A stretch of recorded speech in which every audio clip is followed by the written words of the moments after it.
नवंबर 2013 में इंडिया ने एक खलाई जहाज जिसका नाम मंगलयान था, मरीख की तरफ रवाना किया। इसने तकरीबन 600 मिलियन किलोमीटर का फासला तय किया 10 महीनों के अंदर, और फिर यह मरीख के नज़दीक पहुंचा और फिर उसके गिर्द चक्कर लगाना शुरू कर दिया। इंडिया के लोग बेहद खुश हुए और इसको ज़बरदस्त कामयाबी करार दे दिया गया। अब पाकिस्तान के लोग जानना चाहते हैं कि क्या वो भी मरीख पर पहुंच सकते हैं और इसके लिए क्या कुछ दरकार होगा। लेकिन इस सवाल पर आने से पहले चलिए हम इस पे ज़रा गौर करते हैं कि क्या ये वाकई कोई बड़ी कामयाबी थी।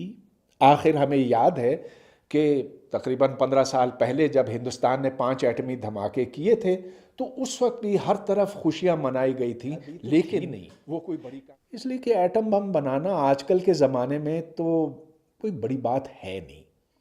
एक शिकस्ता मुल्क शुमाली कोरिया जैसा वो भी बना सकता है।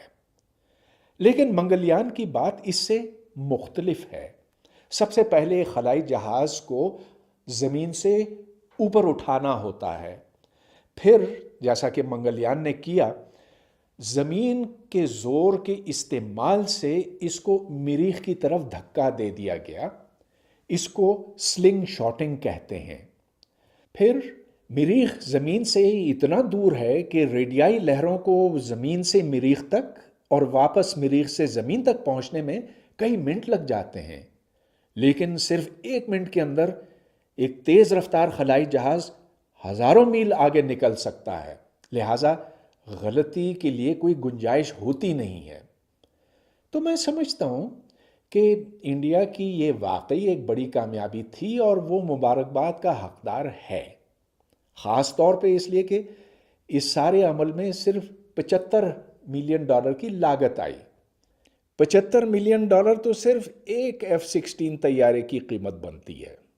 फिर ये भी एक हकीकत है कि चीन मरीख तक जाने में अभी तक कामयाब नहीं हो सका है। लिहाजा मैं समझता हूँ कि इंडिया वाकई मुबारकबाद का मुस्तहक है, और अब हमें इस बात पर सोचने की ज़रूरत है कि वो एक तीसरी दुनिया का मुल्क है, गरीब मुल्क है, वो मरीख तक जाने में कैसे कामयाब हुआ। मैं समझता हूँ कि इसके पीछे 3 बुनियादी वजूहात हैं। सबसे पहले ये कि इंडिया की नौजवान नस्ल में साइंस के लिए एक बेहद मोहब्बत नज़र आती है। इंडिया के हर शहर में कम से कम एक साइंस का म्यूज़ियम तो ज़रूर होता है, और कहीं 2, कहीं 3, कहीं 4। वहाँ बेशुमार साइंसी सोसाइटियाँ हैं और वो सरगर्मियों में हर वक्त मसरूफ़ अमल नज़र आती हैं। सन 2005 में मैंने ये शौक़ अपनी आँखों से देखा था। मैंने इंडिया के 7 मुख्तलिफ शहरों में स्कूल, कॉलेज और यूनिवर्सिटियों में लेक्चर दिए थे साइंस के ऊपर। कई जगहों पर तो सैकड़ों स्टूडेंट्स आए थे और उन्होंने बड़े शौक़ से सुना और बड़े अच्छे अच्छे सवाल किए। मुझे लगता है कि जवाहरलाल नेहरू का जो शौक़ था साइंस का, वो उन तक मुंतकिल हुआ। जब इंडिया के कम उम्र तालिबे इल्मों से ही पूछा जाता है कि बड़े होकर वो क्या बनना चाहेंगे, तो सबसे पहले वो कहते हैं हमें साइंसदान बनना है। स्टीफन हॉकिंग उनके नज़दीक एक बहुत बड़ी हस्ती है। उन्हें black holes, super strings, quantum mechanics, इन तमाम चीज़ों का शौक़ दिलाया गया है। ये और बात है कि जब वो बड़े हो जाते हैं तो फिर वो आम किस्म के पेशों में लग जाते हैं। कोई बैंकर बनता है, कोई इंजीनियर बनता है, कोई कुछ बनता है। अहम बात यह है कि कम उम्री में जो सबसे अच्छे जहन हैं उन्हें साइंस की तरफ राग़िब किया जाता है।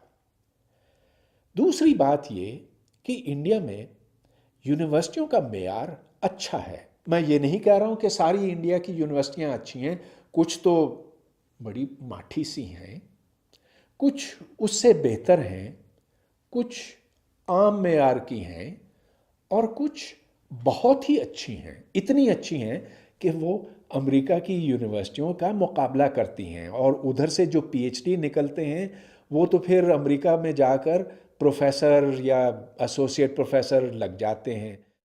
तीसरी अहम बात ये कि इंडिया के लोग अपने बड़े साइंसदानों की बेपनाह कदर करते हैं।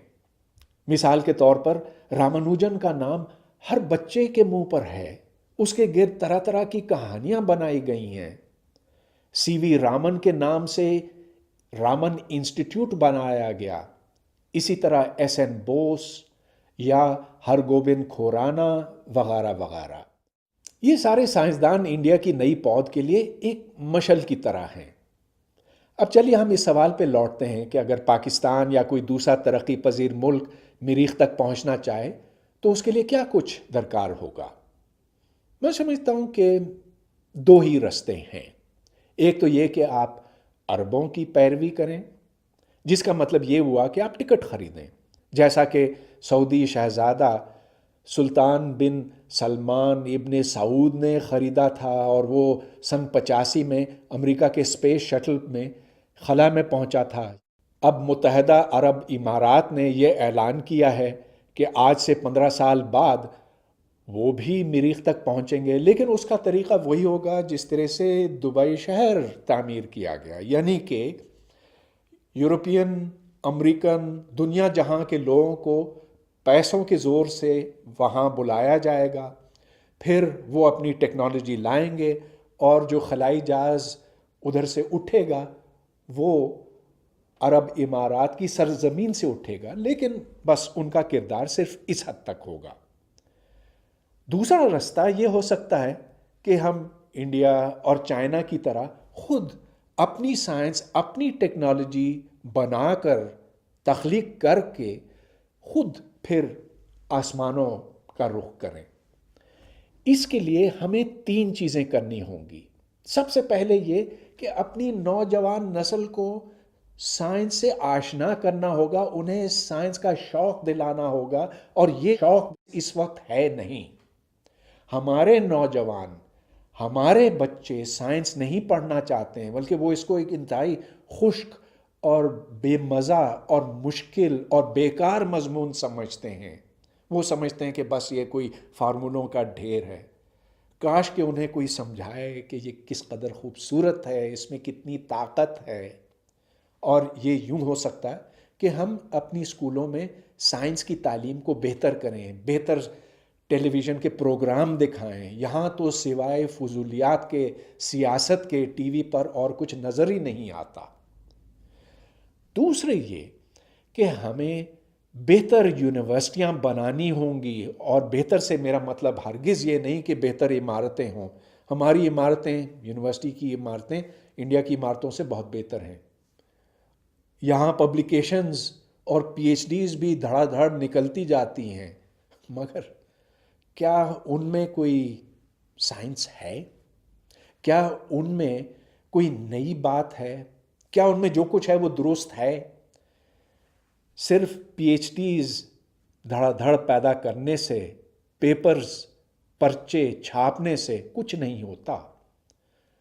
اصل چیز یہ کہ سائنس میں تخلیق ہوتی ہے۔ اس تخلیق کے بغیر آپ یہ نہیں کہہ سکتے کہ آپ نے سائنس میں کوئی مقام حاصل کیا ہے۔ اور تیسری بات یہ کہ ہمیں اپنے بڑے سائنسدانوں کی قدر کرنی چاہیے۔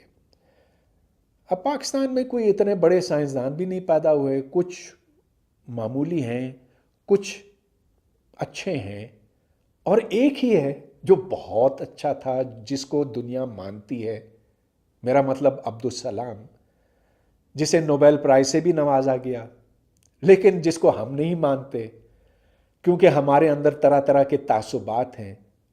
آخر میں صرف یہ عرض کروں گا کہ اگر پاکستان کو مریخ تک پہنچنا ہے یا کوئی دوسرا بڑا سائنسی کارنامہ انجام دینا ہے، تو ہمیں اپنے بچوں اور نوجوانوں میں سائنس کا شوق پیدا کرنا ہوگا، جس کا مطلب یہ کہ انہیں اچھی سائنس کی تعلیم دینی ہوگی۔ یونیورسٹیوں کو بہتر کرنے کے لیے ہمیں معیاری اور غیر معیاری سائنس میں فرق جاننا ہوگا۔ اور سب سے اہم بات یہ کہ ہم جن تعصبات اور تنگ نظری کا شکار ہیں، ان سے ہمیں نجات حاصل کرنی ہوگی، کیونکہ کوئی ملک آگے بڑھ نہیں سکتا، اس کے بڑھنے کے راستے مسدود ہو جاتے ہیں اگر سوچ کے اوپر قدغنیں ہوں، اگر فکر پر بندشیں ہوں۔ لہٰذا آپ کو اور مجھے مل کر یہ راستے کھولنے ہوں گے، اور مل کر جدوجہد کرنی ہوگی۔